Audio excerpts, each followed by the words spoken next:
Where should I go for urgent medical attention? How will my health insurance change when I turn 65? What causes diabetes? What exactly is COPD? This is Getting Better Health, presented by Heritage Victor Valley Medical Group. On today's program, we'll learn about urgent care, diabetes, and what you can do to get better health.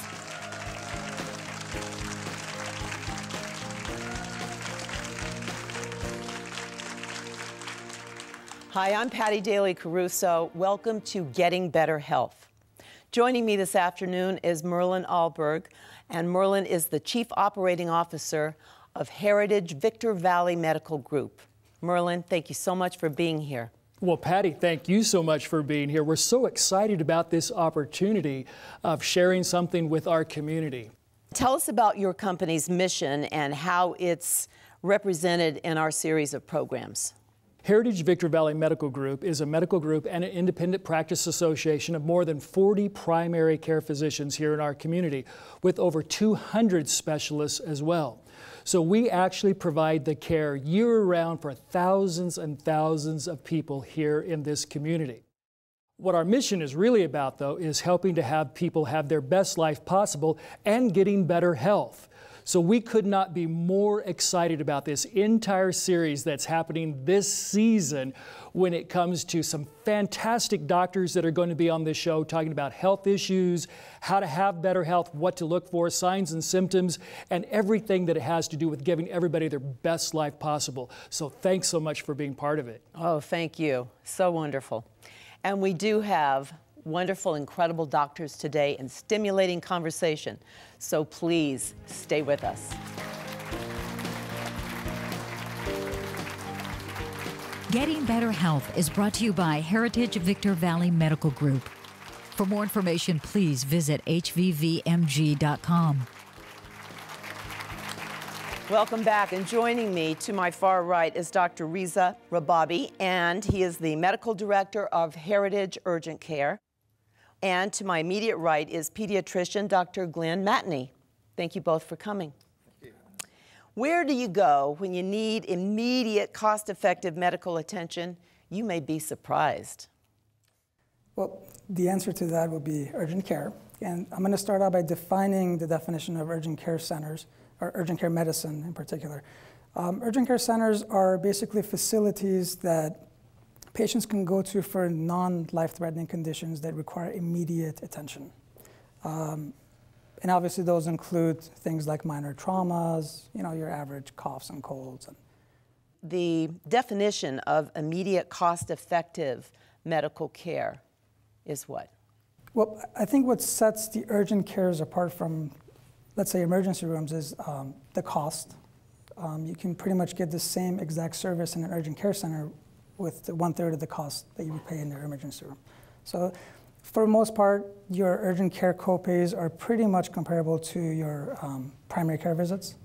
So it ends up being a lot more cost effective to go to an urgent care center as opposed to an emergency room. Okay, and are there other good reasons to choose one over the other? I've asked that by the audience too. Absolutely. Urgent care centers, ours in particular, it's very clean. It's very cost effective. Like I said, it's 1/3 of the price. And we pretty much do everything that the emergency rooms do. The wait times are a lot less. So the average wait time for an emergency room is about 4 to 4.5 hours. Urgent care, probably about half an hour or so. Mm-hmm.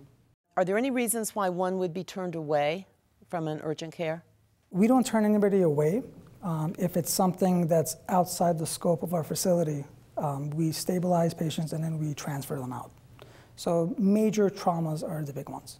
So, and small children, when they go there with high temperatures or sports injuries, that's the best place for them to be if it's not during pediatrician hours. Well, our urgent care in particular is a very fine facility, and I've been a patient there myself, and I refer my patients there after my own office hours are closed, and they can do almost anything that can be done at the emergency room, including for children, whether that's examining them, stabilizing them, breathing treatments, IV fluids, lab tests, x-rays. It's a wonderful facility, and always with an MD on duty as well as a physician's assistant. For one thing, the care is more personalized. It's smaller, it's more intimate. We have all the same equipment, but yet it's not the chaotic atmosphere anyone's ever been to the emergency room. Unfortunately, I've been in emergency rooms myself, and you know, I don't like to go there. No. Well, because that's understandable if it's something, you know, like a major accident or whatever, but if you're in that middle area where you're in pain and you really need to be seen and you're just lying on a gurney, I mean, this recently happened. You're probably going to be seen and cared for a lot faster. Exactly. In our facility. Yeah, exactly. And as a matter of fact, 'cause I work in emergency rooms as well, and there are a few point-of-care tests that we have in our urgent care that the ERs do not. So a lot of things that you would get an answer right away, you would have to wait for the emergency rooms that would have to send it out. You know, that's so funny that you would say that, because that's exactly what happened with my husband's kidney stone. I mean, at ER, it was excruciating just watching him. At the urgent care, when it happened again, it was a totally different circumstance. Yeah. With the little children, I'm curious to know, because of my grandbabies, there are so many illnesses once they start school. And they pick up these bugs and they bring them home. And so when they're starting to feel a little better, baby sister has it, or mom or dad have it. Is there any way to get around that? Well, wash your hands and stay away from sick people. Yeah. That's the advice I give to all the parents in my practice. It's pretty hard. It's pretty hard when there's a new baby in the home and then there's a toddler.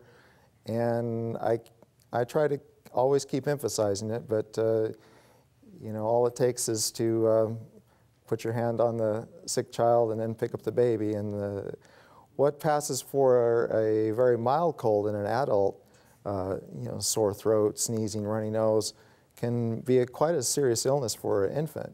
So hand washing is the answer. I think people are getting a lot better about that. Yeah, I think it's been emphasized a lot more lately, and you know, I certainly emphasize it from the time I see the baby in the mother's arms in the recovery room when they've just been born, to the newborn visit in my office, to every time that they come in for the checkup. We really try to emphasize that, especially in the middle of the cold and flu season. And back to urgent care, what are your hours? Our hours are 9 to 9, 7 days a week. We're thinking of extending those hours, but hasn't been set in stone yet.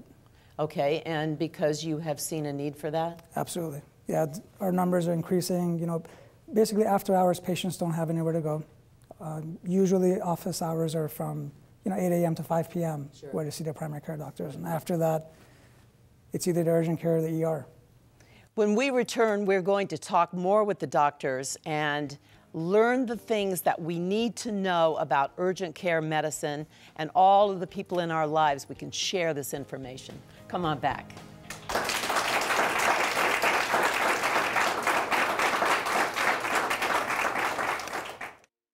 We are Heritage Victor Valley Medical Group, your local healthcare partner. We are friends and neighbors in this community, offering personalized care from skilled doctors and outstanding member services. We are affiliated with the Valley's finest hospitals and offer regular support groups, programs, and outreach services to promote your best life possible. Visit us online at hvvmg.com or at any of our 11 high desert locations. Heritage Victor Valley Medical Group, your best life possible. Welcome back to Getting Better Health. I'm Patty Daly Caruso, and we're discussing urgent care medicine today with Dr. Rababi and Dr. Matney.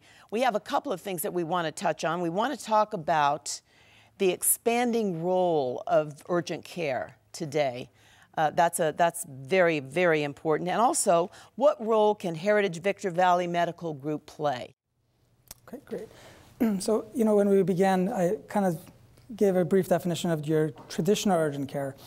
We're the pioneers in this new term that I like to call emergent care, in that we pretty much offer every service that the emergency rooms offer. That's including all the labs, all the imaging. And I think in the near future, the urgent care centers will start to go towards a more high acuity level of care. So that's something that we're definitely going to see more. And that sets it apart. And you were saying that when you have a patient and you can get the results back on test results and things by working together? Yeah, one of the things we were talking about during the break was that we have the advantage with our high-quality urgent care in our group to work cooperatively with my office practice with Dr. Rababi and his team there at the urgent care, where I have a child that maybe needs some immediate laboratory tests or some IV fluids. The child isn't sick enough to be hospitalized. Certainly, whenever possible, I don't like to hospitalize a child. It's a kind of a terrifying environment for children and family, and if I can keep them out of there, so much the better. But maybe they need IV fluids or some additional tests or some medications to be given that I don't have the capability in my primary care office, but they have the capability there. Let's say I need to rule out appendicitis. I can send over there, they can evaluate further, even order CAT scans, and we can make the diagnosis, send them home if they don't have it, send them to the hospital if they do. And then I get a wonderful report back, exactly what they've done. Also, they can reach me 24 hours, and we can communicate and share ideas and make plans together cooperatively, and it's a wonderful system. We have several questions from our wonderful audience. One is, how often should I have my kids get flu shots? Well, the Center for Disease Control, Academy of Pediatrics, all the major organizations recommend that children from 6 months and older get a flu vaccine every year. The first year that you get the flu vaccine in that young age group, you are recommended to get 2 doses a month apart, but every subsequent year it's only 1 dose every fall and winter. And it is recommended every year. And also for the family members, the whole household, because the flu vaccine is not 100% effective. So the more people in the household prevented that don't get the flu, then the less chance it is to pass it on to the children. It can be quite a serious illness. Yeah, makes a lot of sense. This one we've touched on. What are the customary services offered at your urgent care? Now, what we see most of is ear infections, sinus infections, tonsil infections. We see a lot of pneumonia and bronchitis, abdominal pains, chest pains. These are the big ones. Urinary tract infections. Mm-hmm. And they're asking if urgent care is equipped to do the same testing as emergency rooms. Our urgent care, yes. And this is something that patients would have to visit their local urgent care to see what services they're able to they have available. Our urgent care has everything that their ERs have. We sort of touched on this one. Would I take my child to ER or urgent care for serious accidents or illness? I suppose they're asking if there would be a difference. Well, I think, some sports injury or sprained or even a broken wrist or arm can be handled very efficiently at the urgent care. But on the other hand, if you're gushing blood, I think you probably need to be in the emergency room. Thank you so much, Dr. Matney and Dr. Rababi. We will be back with more after this short message.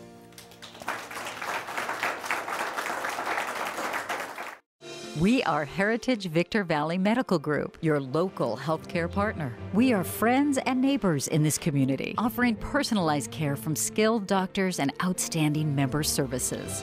We are affiliated with the Valley's finest hospitals and offer regular support groups, programs, and outreach services to promote your best life possible. Visit us online at hvvmg.com or at any of our 11 high desert locations. Heritage Victor Valley Medical Group, your best life possible.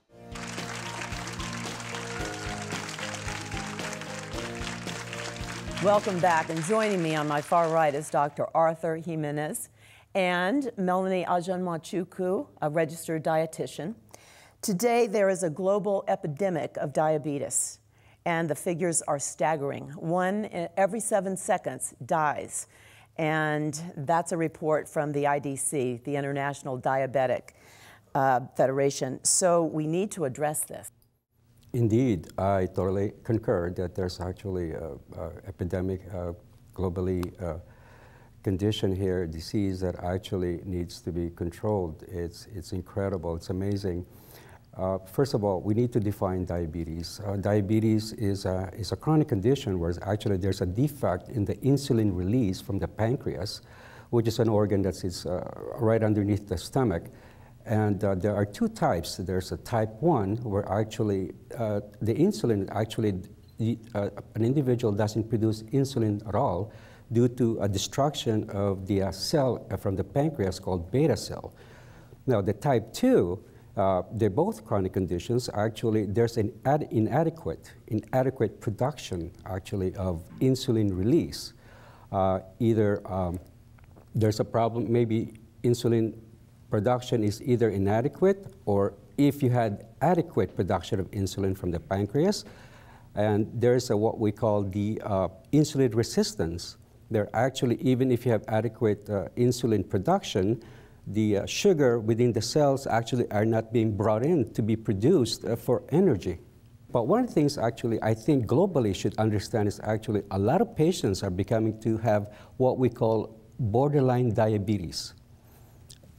Lately, we've been emphasizing a lot on borderline diabetes is because a lot of patients who develop this disease, there's a good chance, high risk of developing diabetes unless if we do sort of lifestyle modification, diet plans, we can prevent this. Well, and if it's borderline, I mean, isn't it true that diet is essential? Diet is extremely important, and as we see the numbers of obesity increase in our nation and really around the globe, then we're seeing increased incidence of diabetes, and as Dr. Jimenez had alluded to, the insulin resistance is very much related to that. So as the body gets larger, the cells of the body get larger and more filled with fat, there's more insulin resistance. We have to produce more insulin, and the pancreas gets exhausted. So diet modifications and exercise, we see both of that. So an increase in activity. Interestingly, about 67% of the U.S. population is overweight and obese, and that's about the same percentage of individuals that are not doing any exercise. Oh my. Yes. So it is the exercise, and then again, reducing weight and coming into reducing weight to more normal, appropriate weights for height. Well, and is this figure correct, that there are 366 million diabetics worldwide? Certainly. And I understand that actually the government is actually expenditures about billions of dollars just to manage and treat diabetes. Well, also the deaths from diabetes. I mean, it's bad enough as it is, but it's projected to rise so much in coming years. So what can we do? Well, certainly a lifestyle modification and appropriate dietary changes. You know, an appropriate diet for a diabetic. So in prevention of the diabetes and even in treatment, the dietary recommendations are very similar. So we want to consume foods that support reducing blood sugars to near normal, as that is safe. We want to consume foods that reduce our blood lipids, our cholesterol and triglyceride, and that support reduction of blood pressure. Many of us will be walking around not knowing, actually, whether we're diabetic or not. It's very important that we must actually recognize or identify whether we actually have diabetes or not. Now, high risk for diabetes are the following. Obesity, number one, or overweight, actually. There's a calculation now, which is part of our vital signs that we include, it's called body mass index. So when you go to your doctor's office, ask for your BMI, body mass index. Normal BMI, body mass index, is between 18 to 24. That's normal. If you have a body mass index between 25 to 29, I repeat, 25 to 29, that's considered overweight. 25 to 29 is overweight. 30 to 39 BMI, body mass index, based from your height and weight, is considered overweight. 40 and above BMI is considered obese. So once we've been diagnosed with a BMI of 25 or greater, then we must be a little concerned. Increase the risk of heart attack, stroke, kidney problems. So first thing, you have to know your BMI. Now, second, who are the risks of having diabetes? Anyone who has, or anyone who have a BMI of greater than 25 or greater is already a risk, should be screened for diabetes. Second, also first-degree relatives. We're talking about not aunts or grandparents. We're talking about brothers, sisters, parents, children. Those are considered the first-degree relatives. They have to be screened for diabetes, and anyone with high blood pressure, high cholesterol, should also be screened for diabetes. Mm-hmm. Thank you so much. It's such great information. When we return, we're going to learn even more and what can we do to fight this growing epidemic.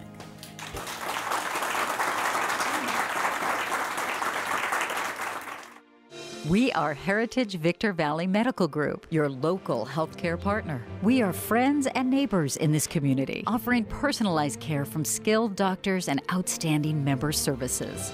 We are affiliated with the Valley's finest hospitals and offer regular support groups, programs, and outreach services to promote your best life possible.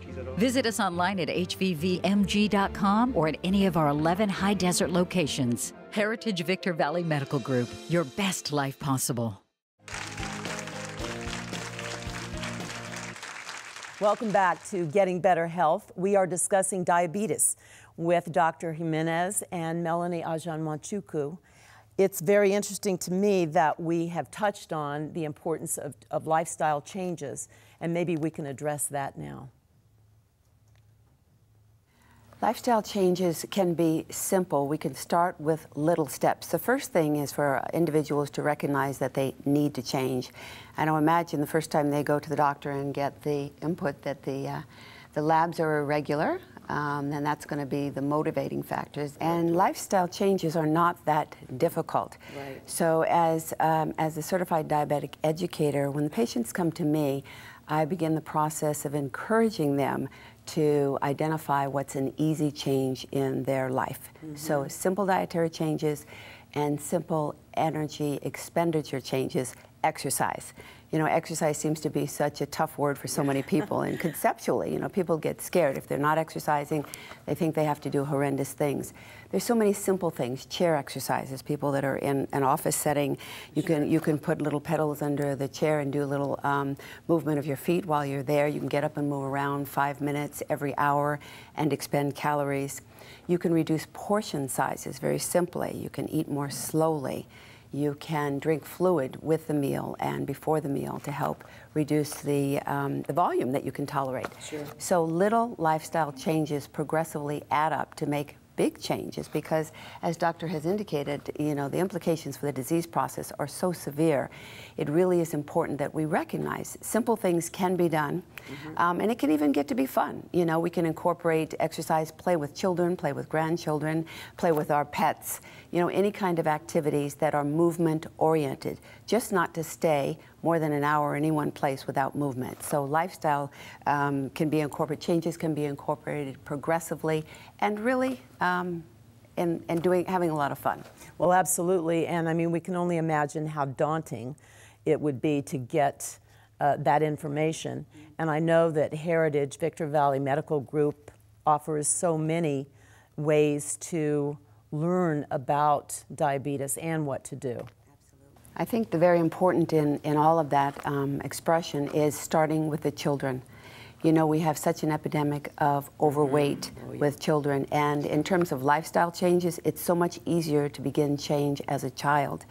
You know, as an adult, we are creatures of habit, we develop patterns, and it's so much harder to make those changes. Right. But if we start with the children, and the interesting thing is if we start with educating the children, then the children go on to educate the parents and influence the parents' choices. Sure. From this wonderful audience, we have a great question. What is the normal blood sugar range? Normal blood sugar is between 70 or 80 to 99. Depends if you're which institution you listen to. There are 3 ways to diagnose diabetes. Hemoglobin A1C, HbA1c. Normals between 4 to 5.6. Remember these numbers, 4 to 5.6. Borderline diabetes, or scientifically it's called impaired fasting glucose, is between 5.7 to 6.4. That's borderline. Diabetes is considered, it's diagnostic when you have an equal of 6.5 or greater, you're considered diabetic. Also, a question is, what is new research for type 1 diabetics? Now, as far as research concerned, there's a continuous blood sugar monitoring where actually they can monitor your blood sugar, and there's an insulin, rapid acting insulin that's actually contained within the gadget that depending on your sugar, it will actually monitor or control the sugar. It will release the insulin depending on the blood sugar result. And another great question, what are the symptoms of diabetes? The symptoms of diabetes are simply what we call polyuria. Polyuria is frequent urination. Polydipsia is frequent drinking. And polyphagia, frequent eating, increased appetite. Okay, those are And good to know. then we do see symptoms of rapid unexplained weight loss. Absolutely. Additionally. I totally agree. Yes. Is there an age, we're asked, when you should be checked for diabetes? Yes. If you don't have the comorbid associations that I mentioned earlier, that the obesity, family history, age, 45. That's at least what the ADA recommends. But again, if you have the other risk factors, sure, as early as 2 years old. Yeah. Okay. This I find very interesting. So can I substitute my diabetic medicine with holistic meds and be okay? I'm not in the authority to, mention that. At the same time, I still want to stay with the scientific, evidence-based treatments. Melanie, your thoughts? I think that's such an important question because the treatment of diabetes is very individual to every person. There certainly are the standard protocols. Initially, we start out with treatment of metformin. And what the metformin does is suppress the release of glycogen from the liver. So we start with the basics. And then based on the progression, reevaluation of blood sugars and the response, then additional treatment modalities are instituted. So there certainly are things that are diet related that are appropriate. I wouldn't say that I would recommend herbal treatments. There certainly are lots of controversy about that, but I think it's very appropriate to have clinical treatment and do diet modifications that can be supportive. So when we eat a plant-based diet, we're going to get high fiber, we're going to get vitamins and minerals and phytochemicals that are going to support better nutrition, encourage weight loss, we're going to feel better, and in that way, you might consider getting a little bit of herbal treatment. But I think you really need to stay strongly with the clinical implications and scientifically based treatments and be very close in contact with your doctor and concurrence with doctor's recommendations. Healthy diet, exercise, eat less, exercise more. And there was an article that actually came out that they mentioned about a certain tea called yerba mate tea that may improve cholesterol and glucose. Really? Well, we were just talking earlier about how confusing it can sometimes be, because you'll read one day that something is so helpful and wonderful, and then the next day maybe not. So that's good to know about the tea. And I think that comes from, research is done continuously on an ongoing basis, but what we really like to see is substantiated research. So if one individual researcher determines something, then we want to see it subsequently, resubstantiated significantly under controlled environment, and to make sure that it's really a valid outcome and there weren't other mitigating factors that caused that outcome. Thank you. I want to thank our guests today, Dr. Jimenez and Melanie. I'm Patty Daly Caruso, and I'll see you right here next time on Getting Better Health. Thanks so much for watching.